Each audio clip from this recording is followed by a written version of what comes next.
विद्यार्थी भाइ बहिनीहरू, आजको यस क्लासमा स्वागत छ। म Vishnu Bhusal, mathematics and science सहजकर्ता। आज हामी कक्षा 10को सेट अन्तर्गत रहेर तीनवटा समूह सम्मिलित समस्याको टाइप 2 लिएर आएका छौँ। टाइप 2 क्वेसन चाहिँ निम्न अनुसार रहेको छ।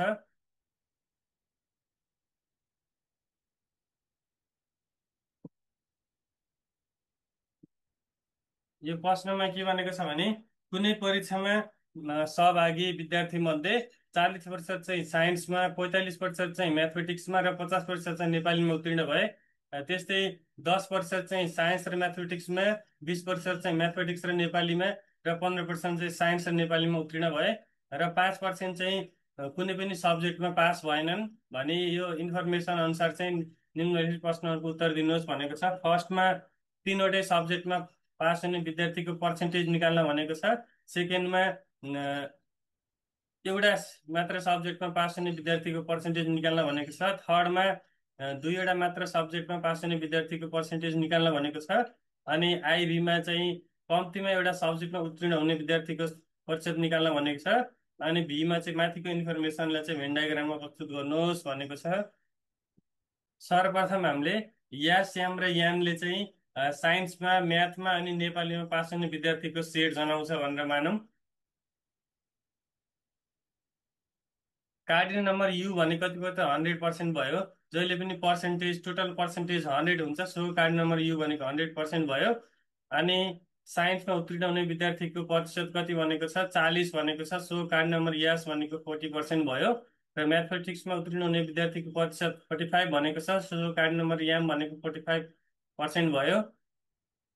त्यस्तै नेपालीमा उत्तीर्ण हुने विद्यार्थीको प्रतिशत 50 भनेको छ, सो कार्ड नम्बर यान भनेको 50% भयो।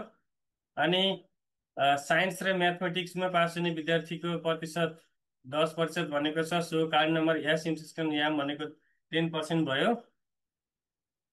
त्यस्तै म्याथमेटिक्स र नेपालीमा उत्तीर्ण हुने विद्यार्थीको प्रतिशत 20 भनेको छ, so card number M intersection यान भनेको 20% भयो।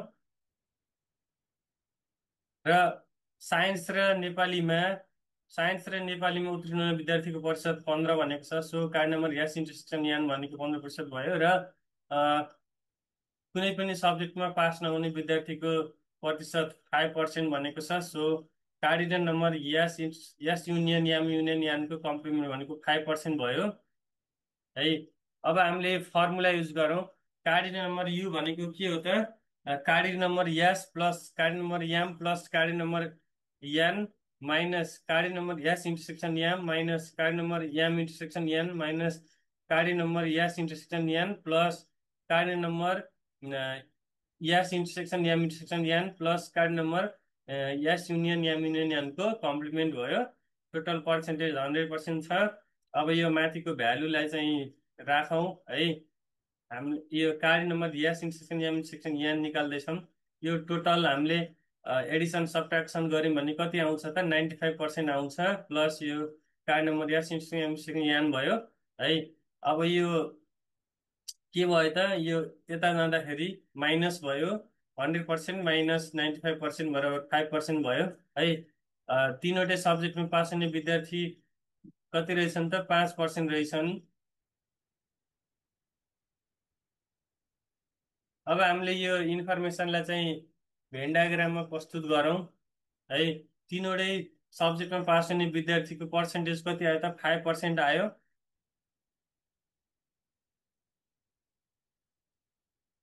अनि साइन्स र म्याथमेटिक्समा पास हुने विद्यार्थीको प्रतिशत 10 छ। साइन्स र म्याथमेटिक्समा पास हुने विद्यार्थी 10% छ, यो टोटल 10% हो है। अब यो साइन्स र म्याथमेटिक्समा मात्र पास हुने विद्यार्थीको प्रतिशत कसरी निकाल्ने त? यो टोटलमा यो पार्ट सप्लाई गर्ने 10 माइनस यो पार्ट गरेपछि कति भयो त? यो पार्ट आयो 5% भयो।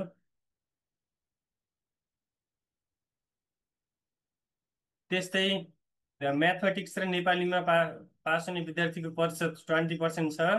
म्याथमेटिक्स र नेपालीमा म्याथमेटिक्स र नेपालीमा पास हुने विद्यार्थीको प्रतिशत कति छ? टोटल 20% छ है। यो म्याथमेटिक्स र नेपालीमा मात्र उत्तीर्ण हुने विद्यार्थीको प्रतिशत कसरी निकालिन्छ त?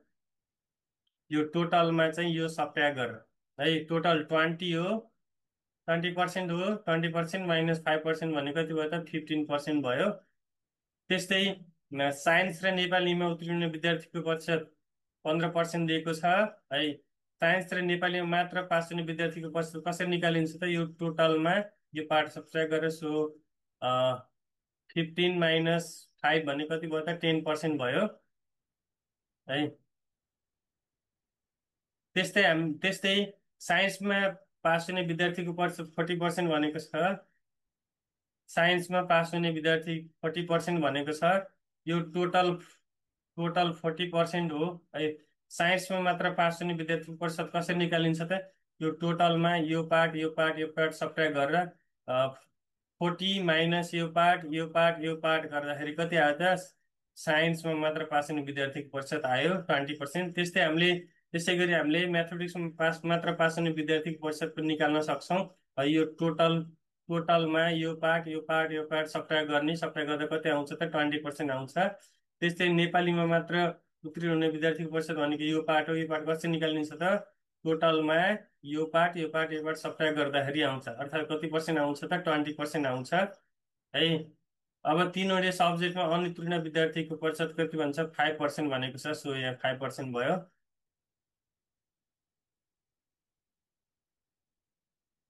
है। अब यो भेन डायग्रामबाट एउटा मात्र सब्जेक्टमा पास हुने विद्यार्थीको प्रतिशत कति हुन्छ त cardinal number N not S plus cardinal number N not M plus cardinal number N not an.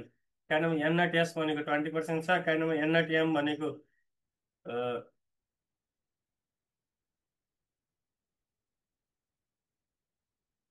अब भेन डायग्रामबाट हामीले के लेख्न सक्छौँ भने एउटा मात्र सब्जेक्टमा पास हुने विद्यार्थीको प्रतिशत भनेको के हुन्छ त यो पार्ट मात्र प्लस यो पार्ट मात्र प्लस यो पार्ट मात्र हुन्छ है। सो एउटा मात्र विषयमा उत्तीर्ण हुने विद्यार्थीको प्रतिशत भनेको cardinal number N not S plus cardinal number N not M plus cardinal number N not N भयो। 20% छ, यो पनि 20% छ, यो पनि 20% छ, त्यो कति भयो त 20 - 20 - 20 60% भयो है।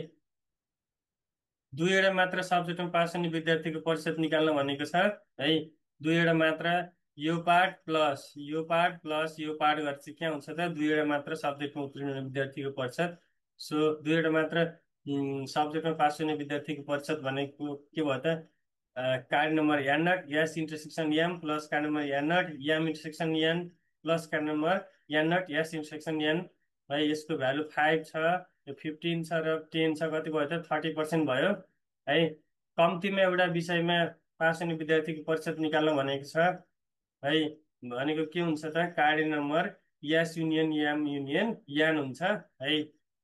अब कसरी निकाल्छ एस युनियन एम युनियन यो पार्ट प्लस यो पार्ट प्लस यो पार्ट प्लस यो पार्ट प्लस यो पार्ट प्लस यो पार्ट प्लस यो पार्ट गरेर निकाल्न सक्छौँ है। 5% 20% 10% 20% 15% 5% 20% कति भयो त 95% भयो है। भिडियोलाई चाहिँ अन्तिमसम्म हेरिदिनु भएकोमा धन्यवाद। हामी अर्को क्लासमा चाहिँ टाइप 3 क्वेसन लिएर आउँदैछौँ। हाम्रो च्यानललाई सब्सक्राइब गर्न नभुल्नु होला। हस् त, धन्यवाद।